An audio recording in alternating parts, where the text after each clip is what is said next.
Bem, muito bom dia a todas, a todos, a todes.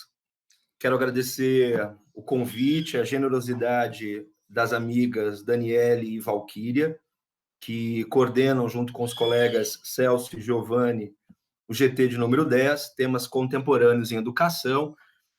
E, enfim, agradecê-los, agradecer a todos que estão nos ouvindo, nos assistindo agora. Agradecer também a coordenação do evento, na pessoa do Diego, e dizer que eu vou tratar com vocês aqui, dentro desse GT Temas Contemporâneos e Educação, um tema que me interessa muito. Eu intitulei a minha fala de Impactos dos Estudos Decoloniais na Educação contra a Necroeducação. Então, o tema central para mim será a discussão em torno dos estudos decoloniais, os seus impactos, limites, questões que estão permeadas aí pelos estudos decoloniais. Eu dividi minha fala em três blocos. No primeiro momento, eu vou falar para vocês acerca do meu lugar de fala. Depois, vou tentar contextualizar a própria ideia da educação, do ensino, como é que eu tenho visto a questão do ensino, da educação, dentro dessa chave de estudos decoloniais, fazendo uma crítica ao próprio processo de ensino e de educação. E, na sequência, vou tentar refletir com vocês uma prática, uma praxis contra o que eu estou chamando de necroeducação. Alguns autores me acompanham nessa caminhada. Evidentemente, eu vou citar alguns aqui que estarão também disponíveis aí no site do evento, mas vou citar alguns deles, e há outros tantos que, evidentemente, não serão citados aqui, mas que dão conta dessa discussão e que, claro, embasam o pensamento que eu estou tentando refletir com vocês. São eles o Achille Mbembe, com o texto Poder Brutal, Resistência Visceral; Glória Anzaldúa, Falando em Línguas, é um texto publicado na revista Estudos Feministas; a Grada Quilomba, com Memórias da Plantação; Jonas França, Elementos para um Debate sobre os Brancos e a Branquitude; Lourenço Cardoso, que discute branquitude, a crítica e crítica; o professor Rafael Siqueira de Guimarães, é um professor aqui da Universidade Federal do Sul da Bahia, em Itabuna, com o texto Pedagogia Micropolítica Decolonial na Universidade; e Ramon Grossfogel, o texto A Estrutura do Conhecimento nas Universidades Ocidentalizadas. Então, a partir desse referencial teórico, é que eu montei a minha fala. Eu passo a tratar com vocês sobre o meu lugar de fala. Então, eu me chamo Alexandre Fernandes, eu moro em Porto Seguro, na Bahia, já há mais de 20 anos. Eu sou paulistano, eu sou da favela do Heliópolis, em São Paulo, venho de uma família bastante pobre, sou um sujeito branco, antirracista, sabendo que muitas vezes eu sou racista, porque eu fui formado para ser racista, como tantas outras pessoas na nossa sociedade, na estrutura da nossa sociedade, marcadamente ainda escravocrata e racista. Sou de terreiro, sou de candomblé, fui iniciado em São Paulo já há um bom tempo, e sou professor do Instituto Federal de Educação da Bahia, aqui em Porto Seguro. Trabalho preferencialmente com turmas de primeiro ano do ensino médio, com língua portuguesa. Dou aula em 2 mestrados, mestrado em Ensino e Relações Étnico-Raciais da Universidade Federal do Sul da Bahia, em Porto Seguro, e mestrado em Relações Étnico-Raciais e Contemporaneidade, que é um mestrado da UESB, a Universidade do Sudoeste da Bahia. Fiz uma discussão no meu mestrado e no meu doutorado discutindo Exu, especialmente a partir das discussões de Jacques Derrida, então da desconstrução derridiana, pensando disseminações, pensando uma pluralidade fantasmagórica de Exu. Esses 2 trabalhos estão disponíveis, o do mestrado no site da UESC, Universidade de Santa Cruz, e o outro trabalho de doutoramento no site da Universidade Federal do Rio de Janeiro. Estou contando tudo isso para vocês saberem de onde eu parto, de que lugar que eu venho, o que está por trás do meu discurso, porque eu fico sempre pensando que as nossas falas, elas nascem marcadas, e arrogar para mim uma fala que não seja uma fala permeada por ativismo, uma fala genérica, uma fala dita neutra, é sempre coisa de branco, hétero, burguês, cisgênero, privilegiado, o que não é o meu caso, né?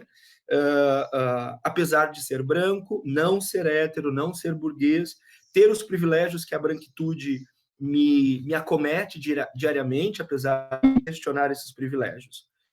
Muito bem, então eu quero também dizer que esse trabalho, essa discussão que eu estou tentando refletir com vocês, é uma educação ativa, tem um ativismo, ela tem um lugar, ela tem um interesse, ela é permeada por várias ideologias, então logo de saída, né, para além de ficar me escondendo por trás de uma fala asséptica, eu quero dizer que existe um lugar de fala e existem interesses. Me entendo como educador antirracista, para além da chamada branquitude crítica e, pior ainda, da branquitude acrítica.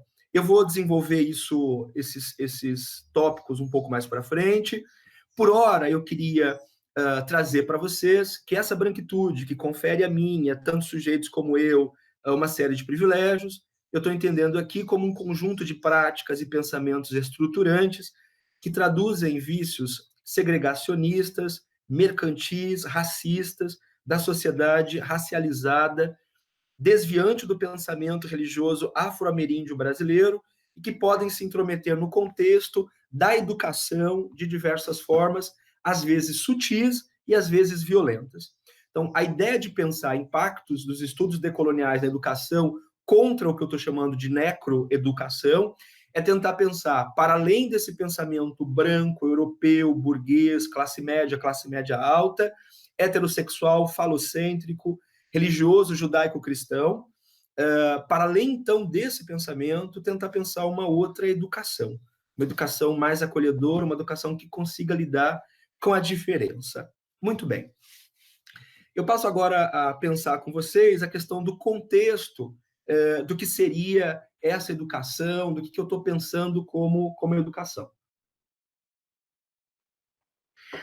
Bom, a Quilimbembe ajuda a gente a pensar que nós estamos vivendo um modelo, uma mudança de época, né? Então, os modelos e as ideias trazidas pelo iluminismo, pela ideia de progresso, aquilo que nos foi vendido, especialmente pelo século XIX, de que bastava se investir muito em ciência, em que em algum momento todos os sujeitos iam conseguir ter acesso a tudo e a ciência seria a resposta para os problemas, a gente percebe, seja com a Quilimbembe, com outros teóricos, por exemplo, com Edgar Morin, que nós estamos rumo ao abismo. Mas, sobretudo, a gente está vivendo uma mudança epocal.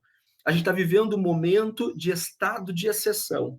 Seja agora com pandemias e pandemônios, mas a gente está vivendo um modelo de sociedade em que ninguém está acolhido, em que ninguém está agregado. Claro, não estamos no mesmo barco. Se a gente perceber, por exemplo, o que está acontecendo com a Covid, a gente sabe que sujeitos marcadamente, historicamente marcados pelas questões raciais, são muito mais acometidos. Isso tem se refletido em países como Estados Unidos, aqui no Brasil, por exemplo, né? A dificuldade de controlar e de atender comunidades mais pobres. Sejam as pragas e as doenças, como a Covid, né, uma doença ligada a um vírus, ou sejam também fenômenos naturais. Se a gente lembrar o que aconteceu nos Estados Unidos, em Nova Orleans, por exemplo, com o furacão Katrina, a gente vai lembrar que exatamente populações menos assistidas eram grupos historicamente agredidos, grupos negros. Mas nesse estado global que nós temos hoje, ninguém está acolhido, né? Nem o próprio Bill Gates pode ter a liberdade que foi vendida para nós, que as pessoas teriam, né? Evidentemente, ele tem acesso a uma série de bens, etc., etc., mas ninguém está absolutamente acolhido. E mais ainda, pós 11 de setembro, a gente tem assistido a suspensão de direitos e de liberdades das pessoas, né? Por diversos motivos, por diversas razões, seja porque determinados partidos, por exemplo, aqui no Brasil, estão se apropriando do poder e numa proposição, numa guinada de retirada de direitos das pessoas. A gente vive um mundo altamente digitalizado, altamente financiarizado, como vocês sabem, mas ainda tudo se transforma em mercadoria, tudo se transforma numa relação utilitarista, numa relação bastante ligada e atravessada pelo capital, né? A gente tem uma violência econômica muito forte ocorrendo, o que torna uma parcela da população bastante agredida, né? Se a gente pegar, por exemplo, estudiosos como Bauman, que vão ajudar a gente a pensar que o capitalismo, na forma como ele se processou, que ele está presente na nossa sociedade hoje, ele gera um excedente de pessoas que serão sujeitos abjetos, quer dizer, sujeitos que podem ser descartados absolutamente dessa sociedade, né? Com Achille Mbembe, a gente vai pensar que estamos numa época em que há um devir negro do mundo. Segundo Mbembe, o que é esse devir negro, né? É um momento em que a relação entre humano, coisa e mercadoria tende a se esvaziar, né? Claro que essa é uma leitura também que se apropria de Karl Marx, que se apropria do fetiche da mercadoria, né? Então, de repente, a pessoa deixa de ser um sujeito, ela deixa, nesse processo de autocapitalismo que nós estamos vivendo, deixa de ser um ser humano complexo na sua inteireza e passa a haver uma confusão de quem é que está comandando o quê, né? Quem é que está se tornando em coisa, mercadoria, em ser humano. E nesse sentido, o contexto, me parece, de educação que a gente está vivendo, me apropriando da ideia de necropolítica do Achille Mbembe, claro, ele também vai beber em Michel Foucault, pensando tanatopolítica, pensando biopoder, pensando as questões que Foucault traz para nós em seus livros, por exemplo, Os Anormais, um dos livros do Foucault que me interessa muito. Essas ideias todas me fazem chegar na reflexão em torno da necroeducação. Então, o que seria essa necroeducação? Me parece que a gente tem vendido a proposta para as pessoas de que a educação seria uma panaceia que ia resolver os problemas do mundo. Mas, de repente, não. De repente, essa educação está produzindo cada vez mais corpos dóceis, corpos matáveis, corpos a serem agredidos, né? As escolas começam, por exemplo, eu dou aula no Instituto Federal de Educação da Bahia, é uma escola que começa com 40 estudantes e a gente tem, terminando o ano, 15, 20 estudantes, quando muito. A pergunta é, o que aconteceu com esses estudantes ao longo da travessia? E mais ainda, quais foram os estudantes que foram eliminados da jogada? Quais aqueles estudantes que não conseguiram ter acesso, ter sucesso na sua própria educação? Essa necroeducação, ao dizer isso, não estou falando mal necessariamente do Instituto Federal. O que eu estou dizendo é que a educação como um todo precisa ser repensada, inclusive do Instituto Federal. Mas essa necroeducação, ela tem a ver também com outras coisas, né? Ela tem a ver com o crescente etnocentrismo cristão europeu na nossa sociedade. Aqui no Brasil, esse discurso cristão, um discurso bastante assentado em igrejas evangélicas, muitas delas extremistas, apesar de que, evidentemente, o que eu estou falando e pensando com vocês é uma grande generalização, porque há, sim, pastores evangélicos, há, sim, pessoas nas igrejas católicas bastante comprometidas com o acolhimento, com uma sociedade mais diversa e plural. Mas, de um modo geral, a gente percebe o crescimento de discursos de direita, de discursos pseudo-nacionalistas, de discursos que evocam moralidade pública e que estão interessados em controle dos corpos, controle das mentalidades, controle das subjetividades. E aí, nesse sentido, essa chave de necroeducação não implica em apenas dizer que o sujeito, no final do ano letivo, ele vai perder de ano, ele vai ser excluído, ele vai ser mandado para a EJA, por exemplo, né? Não que a EJA seja um problema, inclusive eu entendo que é importante, mas é interessante também pensar como esse nicho da educação é para ele que vão aqueles sujeitos excluídos da parte da manhã, da parte da tarde, que a princípio não deram certo no processo de educação, né? Me parece, então, que essa necroeducação, ela implica em esvaziar o sujeito da educação, né? Em que aquela proposta da modernidade, do iluminismo, falhou, essa proposta não dá mais certo, e, inclusive, o que se tem proposto na educação brasileira é também um apagamento da cultura africana, um apagamento da cultura indígena, né? As cosmologias de outros grupos são sempre rejeitadas, né? Aparecem folclorizadas, pouco aparecem. E sempre há o privilégio, sempre há o fortalecimento de uma determinada forma de ser e de existir. Que forma é essa? Branca. Branca, europeia, ocidental, né? É esse discurso que vai cada vez mais aparecendo. Eu disse para vocês agora há pouco que eu estudei Exu no mestrado e no doutorado, e eu me lembro que, em algum momento de um dos dois trabalhos, eu escrevo que, ao longo da minha formação do ensino básico e no ensino médio, eu não tive, em momento algum professor que lesse um mito indígena. Eu não lembro. Que lesse, por exemplo, um mito nagô. Eu não lembro, né? Então, a impressão que a gente tem nessa educação embranquecida, volto a dizer, eu estou generalizando, mas a impressão que a gente tem nessa educação embranquecida é que a gente está mais próximo dos gregos do que dos indígenas que estão aqui ao nosso lado, dos diversos povos indígenas que fazem parte da formação da nacionalidade brasileira. Nesse sentido, me parece que, então, a gente precisa fazer críticas à educação. E fazer críticas à educação, eu sempre digo que me dói, porque eu faço as críticas e não é com prazer, não é com alegria, com desejo. É algo que, enfim, fazer crítica é colocar um problema, é gerar um problema no pensamento onde antes as coisas pareciam estar calmas, né? A água parecia estar muito tranquila, né? E, de repente, fazer crítica, então, é trazer problemas onde antes não os havia, eles não existiam. E criticar, então, essa educação, me parece que já foi feita essa crítica por diversos sujeitos. Não vou me estender, evidentemente, citando. Queria apenas indicar para as pessoas que acompanham esse evento, por exemplo, 2 documentários que fazem críticas interessantíssimas à educação. Um deles é o documentário Nunca Me Sonharam, de Cacau Roden, e o outro é o documentário Pro Dia Nascer Feliz, do João Jardim. Os 2 documentários passam em revista a educação brasileira e dizem, muito próximo da realidade, do que acontece no nosso país. Nós temos um país que fica abaixo de países agredidos historicamente por guerra civil, em matérias como português e matemática. A gente tem um alto índice de reprovação. A gente tem um alto índice de exclusão, né? Como Rubem Alves dizia, se a gente comparasse, por exemplo, a educação com um banco, né? Você espera que, quando você investe dinheiro no banco, no final do ano, no final do mês, sei lá, claro, e isso também é uma visão genérica e romântica, mas você espera que você tenha lucros, né?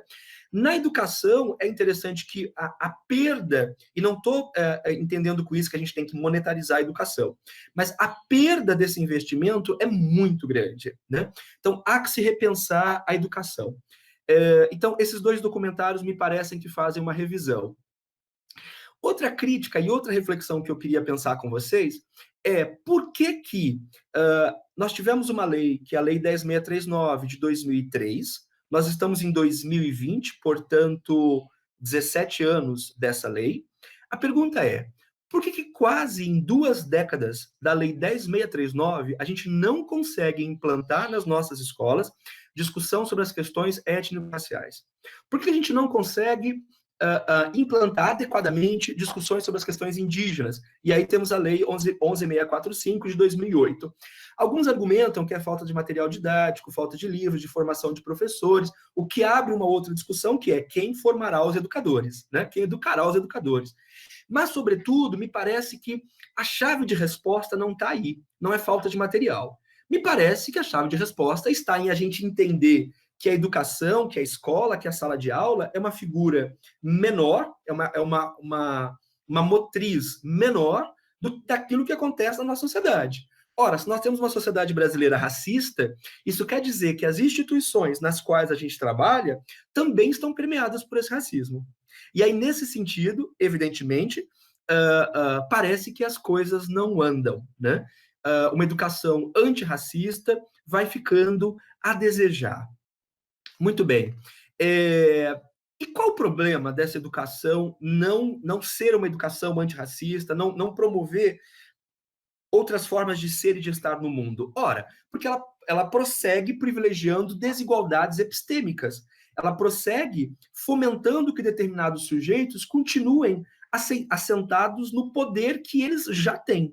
Ou seja, essa educação acaba por agredir os sujeitos historicamente violentados inculcar neles um sentimento de inferioridade, de menoridade, e também legitimar o lugar no qual eles estão. E legitimar para os sujeitos brancos, para os sujeitos ditos bem-nascidos, etc., né, dessa loteria biológico-financeira, um lugar para esses sujeitos em que está tudo muito tranquilo para eles, está tudo muito, muito bem resolvido. Tem um recorte da Glória Anzaldúa que eu gostaria de ler para vocês, que diz o seguinte: por que os olhos brancos não querem nos conhecer? Eles não se preocupam em aprender nossa língua, a língua que nos reflete a nossa cultura, o nosso espírito. As escolas que frequentamos ou não frequentamos não nos ensinaram a escrever, nem nos deram a certeza de que estávamos corretas em usar nossa linguagem marcada pela classe e pela etnia. Eu, por exemplo, me tornei conhecedor e especialista em inglês para irritar, para desafiar os professores arrogantes e racistas que pensavam que todas as crianças ticanas eram estúpidas e sujas. E o espanhol não era ensinado na escola elementar. E o espanhol não foi exigido na escola secundária. E mesmo que agora escreva poemas em espanhol, como em inglês, me sinto roubada da minha língua nativa. Se a gente pensar, por exemplo, com Magda Soares, outros teóricos que estudam linguagem no nosso país, a gente vai perceber que o sujeito negro entra na escola e tem uma cisão, um corte, um abismo, porque a língua que ele falava, que ele comia, que ele brincava, não serve mais, né? Então, há uma língua, e aí se a gente pensar não apenas a língua, mas de um modo geral, uma linguagem produzida pela escola, que é uma linguagem feita contra esse sujeito. Não à toa, evidentemente, esse sujeito ter maior dificuldade para angariar sucesso naquele espaço, né?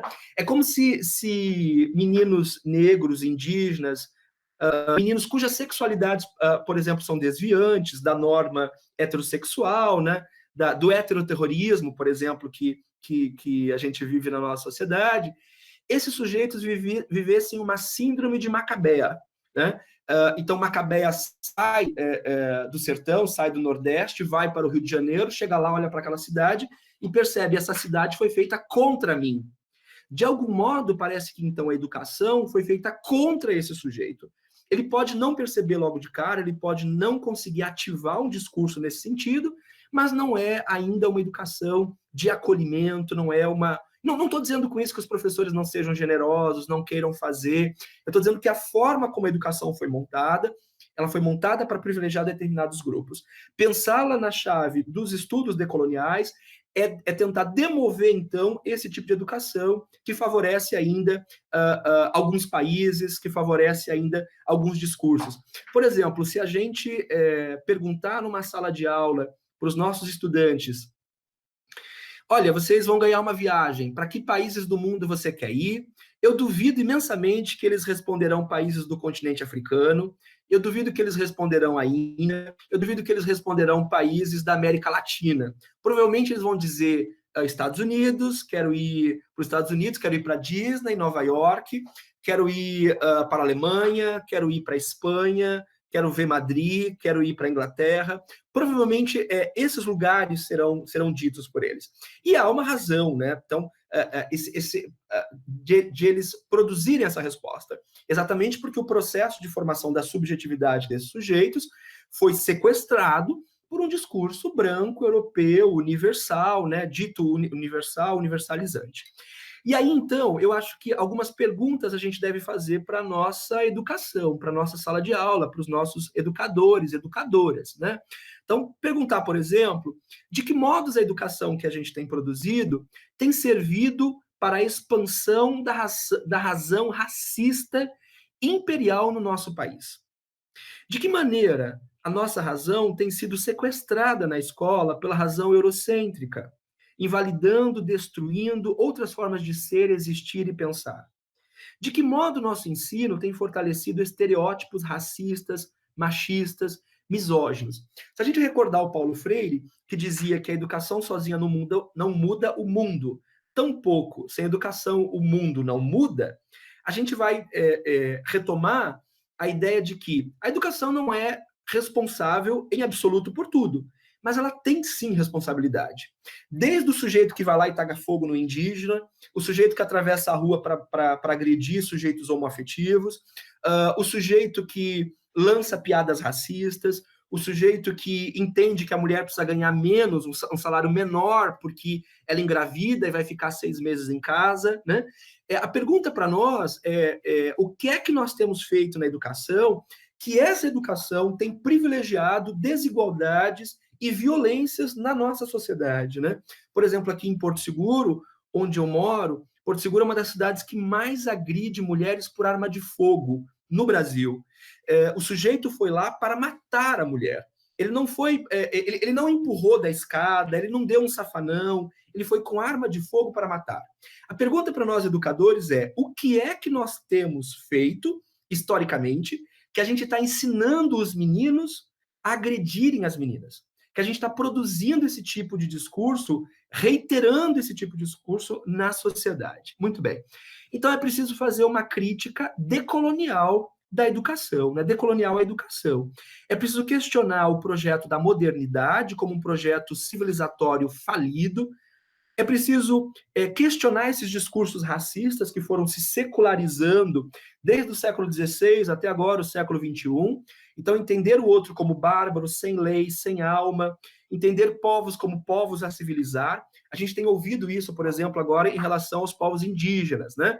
Então, o governo que está aí no poder sempre diz, né, abertamente, que os indígenas querem se civilizar, que eles querem vir para o lado de cá, né? Uma coisa horrorosa, e a gente já sabe, com vários pensadores indígenas, por exemplo, o professor Edson Caiapoque, aqui do IFBA de Porto Seguro, ou Ailton Krenak, dentre outros e outras pensadoras indígenas, que não é esse o caminho, não é esse o interesse desses povos, né?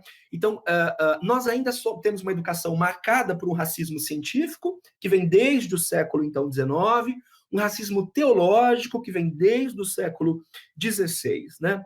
Essa modernidade equivocada, falida, e que não conseguiu completar o seu plano de igualdade, de generosidade, de distribuição para todos, atrelada ao capitalismo, ao liberalismo econômico, ao neoliberalismo, tem sido um projeto na contramão desse processo de acolhimento.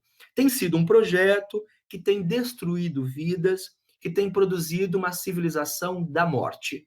E isso, quando encaixa com a educação, a gente percebe um processo de civilização da morte, de mentalidades, de subjetividades, de outras formas de ser, de estar no mundo, né? É preciso, então, fazer uma crítica decolonial dessa educação. Aquele discurso cartesiano que pensava conosco, penso, logo existo, deu lugar na educação a um pensamento de conquisto, logo existo, e mais ainda de extermino, logo existo, não é? Um pensamento de assimilação do outro, de agressão da diferença. A gente ainda tem nas nossas escolas um conhecimento produzido e assentado a reboque de 5 grandes países, né, da Europa Ocidental: Itália, França, Inglaterra, Alemanha, Estados Unidos.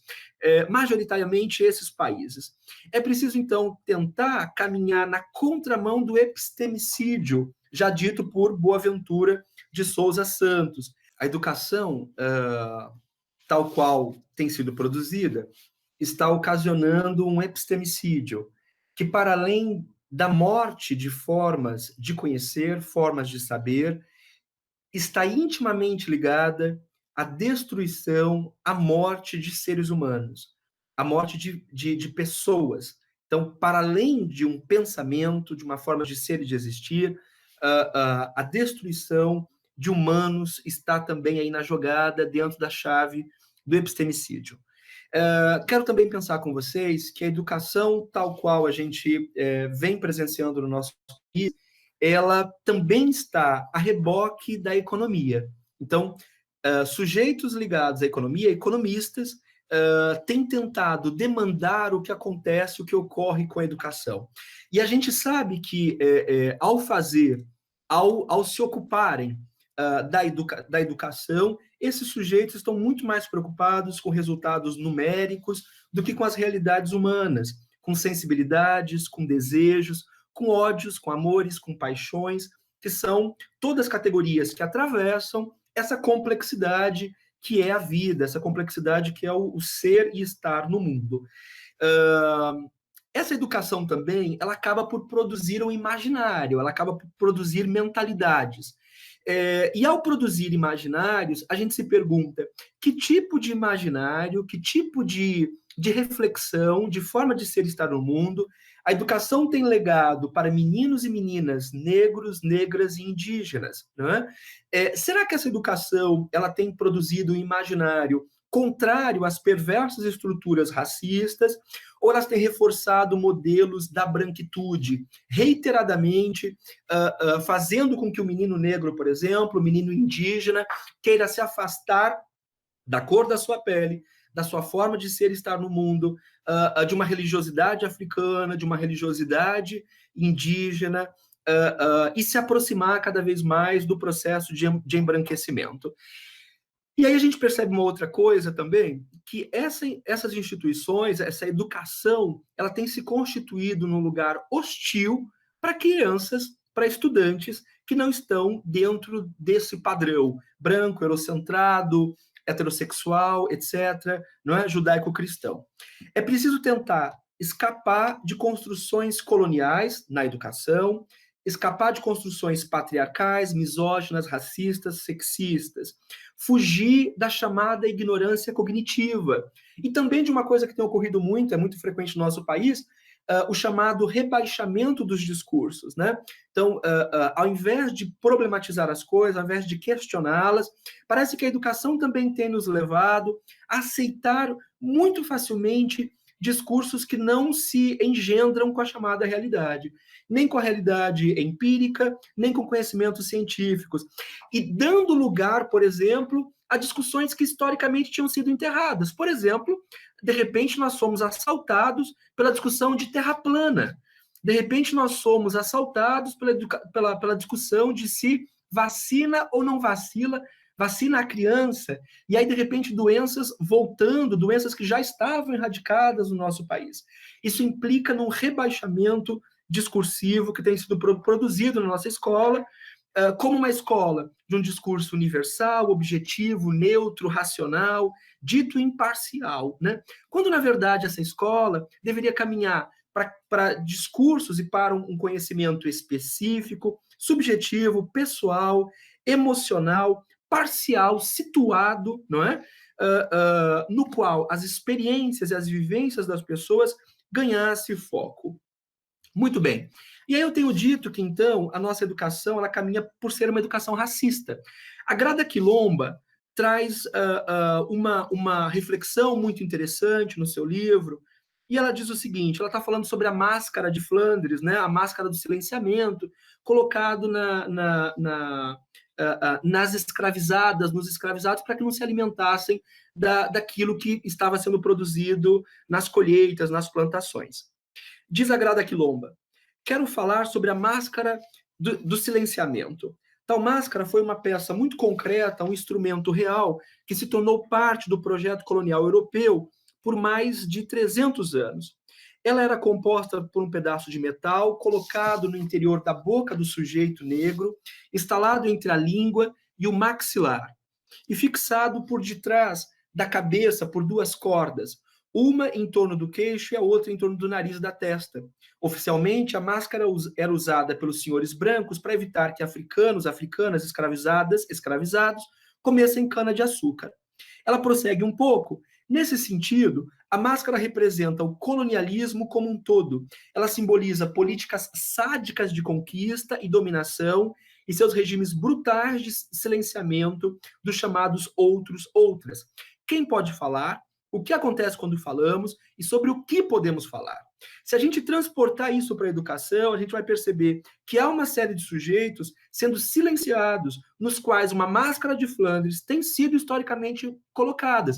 Se a gente resgatar o Foucault com a ideia de biopoder, então, para além do controle da natalidade, de quem nasce, de quem morre, pensar biopoder como um processo que extirpa dos sujeitos o seu poder de vida, a sua agência de vida, né, a sua ação enquanto sujeito, a sua ação crítica, de pensador, de sujeito que consegue fazer relações com o mundo, a gente percebe que essa máscara de Flandres ganha uma metáfora muito mais ampla, né, de sujeitos historicamente silenciados. E é exatamente o que a Grada Quilomba vai defender no livro dela, que esse racismo ele não está ligado a um determinado século, ele não teve início, meio e fim, mas ele prossegue ocorrendo, acontecendo ainda hoje nas nossas instituições, né? E é preciso também romper, e essa educação dentro da chave dos estudos decoloniais, romper com o mito do vitimismo, porque historicamente tem se dito que esses sujeitos eles ficam reclamando, são sujeitos da dor, são sujeitos que se vitimizam, né? E é preciso então romper com esse vitimismo. Diz o seguinte a Grada Quilomba: o mito de que as pessoas negras se vitimizam quando falam sobre as feridas causadas pelo racismo é uma estratégia muito eficaz para silenciar aquelas que estão prontas para falar. A questão, o que o racismo faz com você, não tem nada a ver com vitimização. Tem a ver com o empoderamento, pois precede o momento no qual alguém se torna um sujeito falante, falando de sua própria realidade.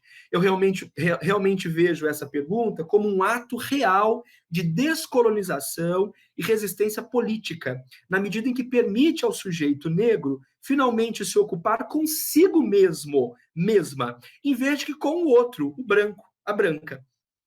A pergunta é direcionada para o interior e não para o exterior. Para mim, isso é bastante revolucionário.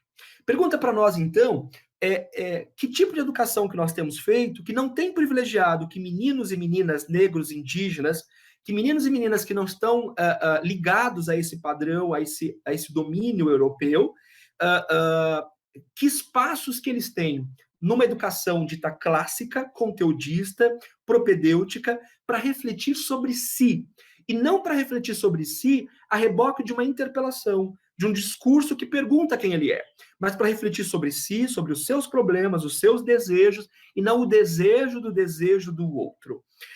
Nesse sentido, então, me parece que uma educação decolonial caminha para, ao invés de lidar com sujeitos silenciados, com sujeitos que produzem conhecimento sobre si e sobre o outro, com sujeitos que tornam-se o eu do processo de representação, com sujeitos que têm uma postura desconfiada, que rasuram todo o conhecimento, que colocam sob suspeita e em suspenso todos os discursos que lhes aparecem, com sujeitos que sabem que os saberes são situados histórica e geograficamente, e que problematizam esses mesmos saberes, não é? Especialmente problematizam esses saberes questionando que conhecimentos privilegiam as pessoas viver mais, respirar mais, serem felizes com seus corpos, com as suas vidas, com seus desejos, e que conhecimentos que estão intimamente interessados em produzir hierarquias e justificar o lugar para determinados sujeitos subalternos, subalternizados.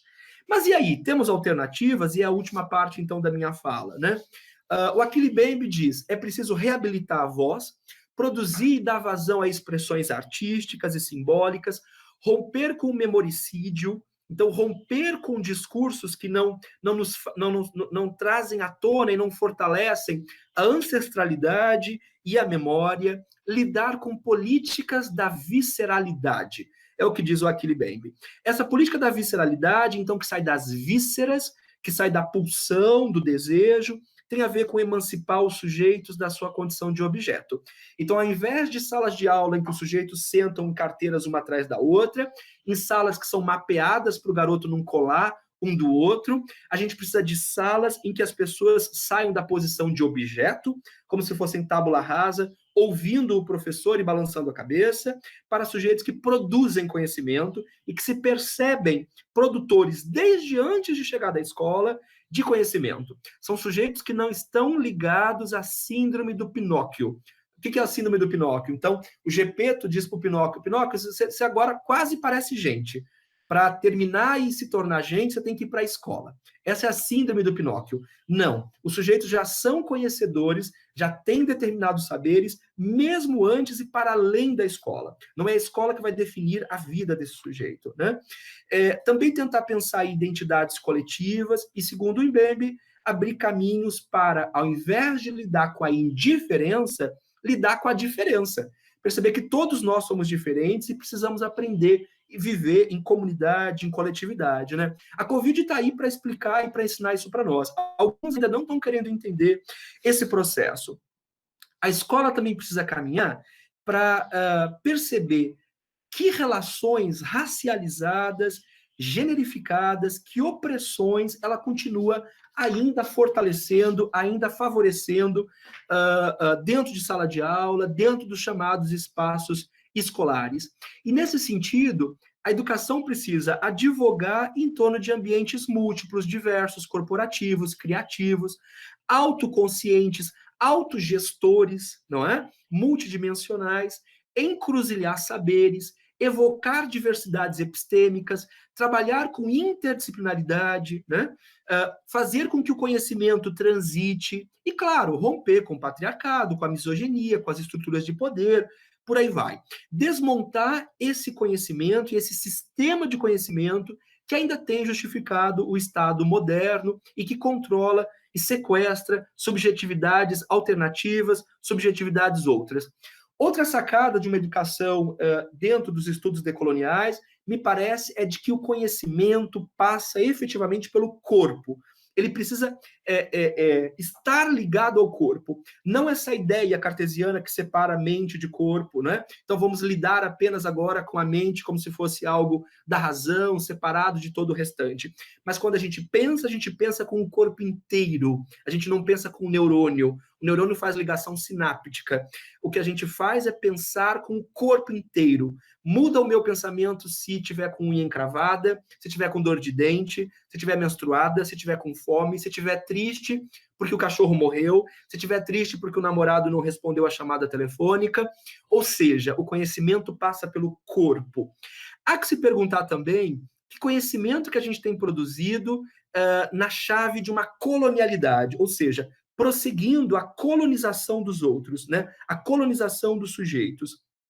É preciso também aprender a falar com, ao invés de falar para, de produzir conhecimento com, ao invés de produzir conhecimento sobre e para. Essa preposição ajuda a pensar que a gente tem que incorporar distintas lógicas de pensamento, distintas formas de ser, de estar no mundo, caminhando, por exemplo, para o que Henrique Dussel diz, né? A transmodernidade. Então, para além da modernidade, né?